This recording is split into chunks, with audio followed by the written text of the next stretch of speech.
Okay, it's Monday, August the 10th, 2026, and we've got another 15 tough questions on today's Stuff Quiz Morning Trivia Challenge. You know how it goes. I ask the questions, I lay out the options, and we find out the answer together. So keep track of your score, share them in the comments at the end to see if you can beat me. Unlikely, but you can give it a go. Okay, let's go. First question. What name is given to the temperature scale used in scientific studies starting at absolute zero? Is it Travis? Is it Kelvin? Is it Lucas? Or is it Reuben? What name is given to the temperature scale used in scientific studies starting at absolute zero? Is it Travis? Is it Kelvin? Is it Lucas? Or is it Reuben? You got a few seconds to have a think. Feel free to pause it if you need to. Cowards. But anyway, pretty sure it's Kelvin. Saw that on a movie once. They keep yelling out, "It's 3,000 degrees Kelvin." Anyway, that's hot, I think. Next question. Got that right. Thanks, Kelvin. Gotta be careful. Sometimes I double click. I ruin the next question. Which of these letters occurs most frequently in standard English text? P, H, F, B. Which of these letters occurs most frequently in standard English text? P, H, F, or B?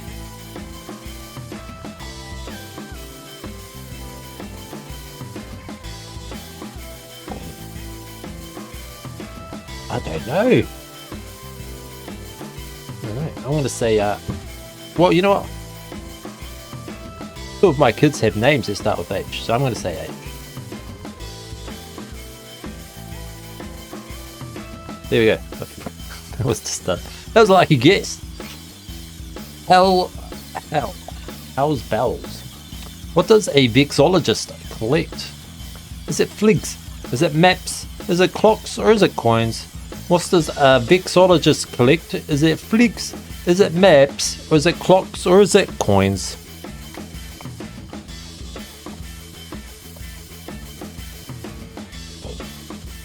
I don't know. I'm gonna fun with flicks.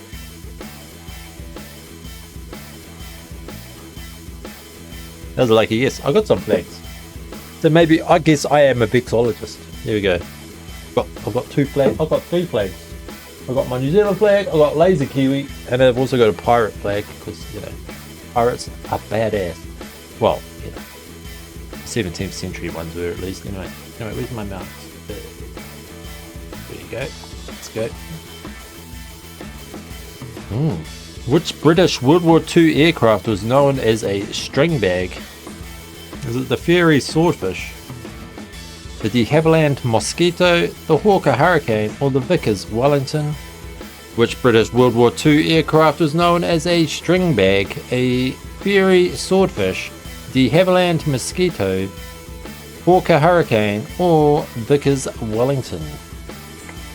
This is a tough one. It would be like one that,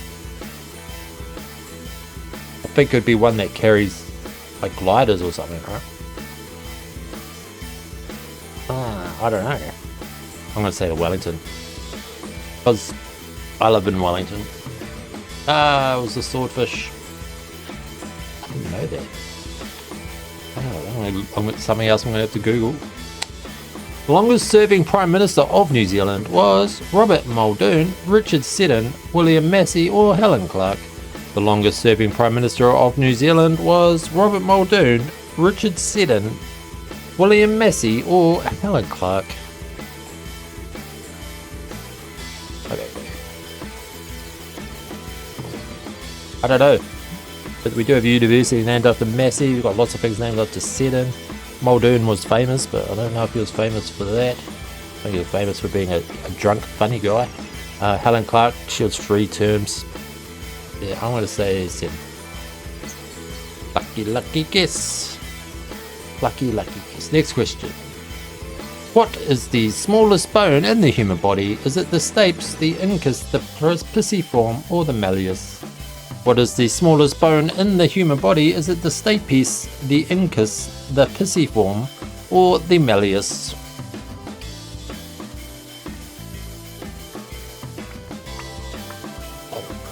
I had a book when I was younger.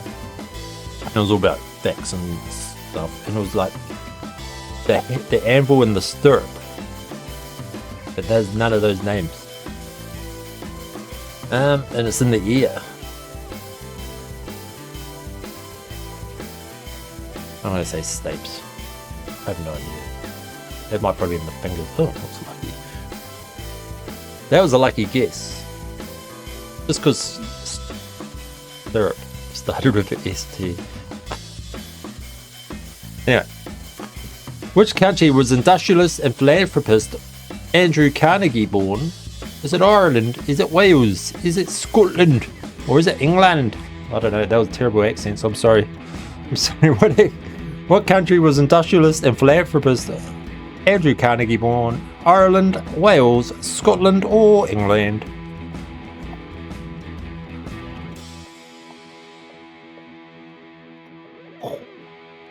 We've done this before. When in doubt, always click Scotland. I don't know what it is with the people who write this quiz, but they love this Scotland. But I think it was also, the Scots and the Jewish people have the highest rate of Nobel Prizes per capita. And a lot of modern inventions were actually invented by Scottish people. And I think they put that down to, because it was, back in the day, it was highly religious with Presbyterianism and stuff. Whereas, you know, the Jews obviously have Judaism, but what that does is because you teach all your kids to read from an early age, it makes them more academically inclined. Yeah. That's the theory. But anyway, I'm waffling. Next question.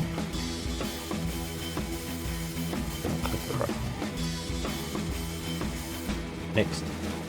Led Zeppelin's song Going to California was inspired by Jade Bird, Janis Joplin, Joan Jett, or Joni Mitchell. Led Zeppelin's song Going to California was inspired by Jade Bird, Janis Joplin, Joan Jett, or Joni Mitchell. Another guess, guys. Gotta be another guess, but I'm gonna say Janis. Oh, it was Joni. Okay. I knew it would have started with J. Anyway, next question. Which volcano is considered to have the most symmetrical cone in the world? Is it Mount Fuji, Mount Vesuvius, Mount Mayon, or Mount Taranaki? Which volcano is considered to have the most symmetrical cone in the world? Is it Fuji, is it Vesuvius, is it Mayon, or is it Taranaki? Taranaki's pretty... I don't know.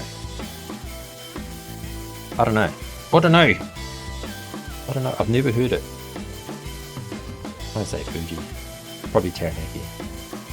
No, it was Mayon. Never even heard of Mayon. Where the hell is Mayon? Mark Hamill's flatmate encouraged him to audition for Star Wars. Who was his flatmate? Was it Tom Selleck, Steve Martin, Emilio Estevez, or Robert Englund? Mark Hamill's flatmate encouraged him to audition for Star Wars. Who was his flatmate? Tom Selleck, Steve Martin, Emilio Estevez, or Robert Englund?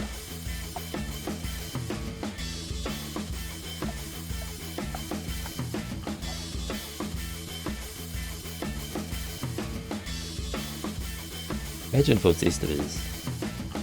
I'm going to say Estevez. I'm going to say Emilio. No, it'd be England, right? I don't know. Oh, I'm saying Emilio. Ah, it was England. I knew it. I just wanted it to be Emilio. I knew it was Robert. Should have clicked it. Next question. The big four fashion weeks include London, Paris, New York, and Sydney, Tokyo, Milan, or Berlin. The big four fashion weeks include London, Paris, New York, and Sydney, Tokyo, Milan, or Berlin. I'm gonna have to go with the obvious one here. I'm gonna have to go with Milan. Sorry. Just have to.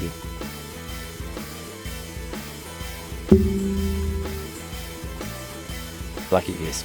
I don't know anything about fashion. Next question. What could be described as supernacular? A good quality wine, a holiday, a religious experience, or an off-road experience? What could be described as supernacular? A good quality wine, a holiday, a religious experience, or an off-road experience?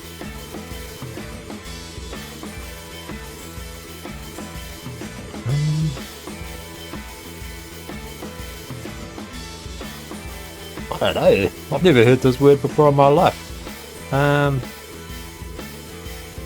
Vernacular. Nacular, we know it, but I don't know. Something I was thinking of words.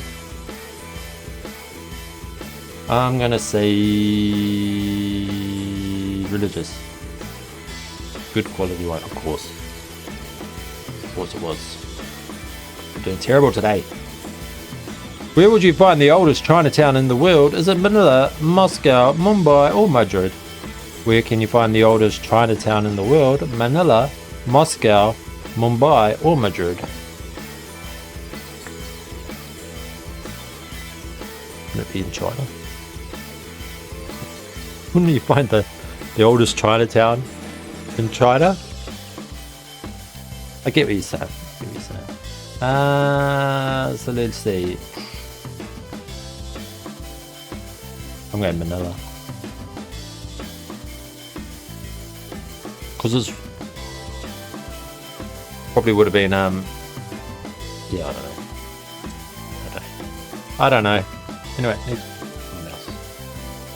next question. Where were the Bee Gees born? Is it the Isle of Man, Guernsey, or Jersey? Where were the Bee Gees born? The Isle of Man, Guernsey, or Jersey? Look at them, they were definitely born on an island somewhere. I'm going to say Guernsey. That was Isle of Man. That was not a lucky guess. The sport of polo originated in ancient Persia, Rome, Greece, or Egypt. The sport of polo originated in ancient Persia, Rome, Greece, or Egypt.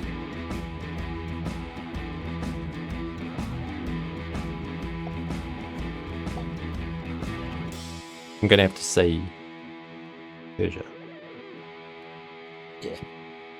Yeah. Romans weren't huge on this. They were more fond of more violent type sports, I suppose. Greece is more mano a mano, and Egypt, I don't know. Next question. What'd I get? Oh, 9. Terrible. Absolutely terrible. Not a good start to the week on today's Stuff Quiz Morning Trivia Challenge, August 10th, 2026. As I've said before, I ask questions, I lay out the options where you find out the answers together and, keep track of your score. Share them in the comments at the end. We'll see who won. But yeah, anyway. Shit quiz from me today. I only got 9. Terrible. So I'm going to go back and do the dishes and cry myself. Cry in a corner somewhere because I'm so embarrassed with my score. But anyway, that's all for today. See you in the next one. Bye-bye.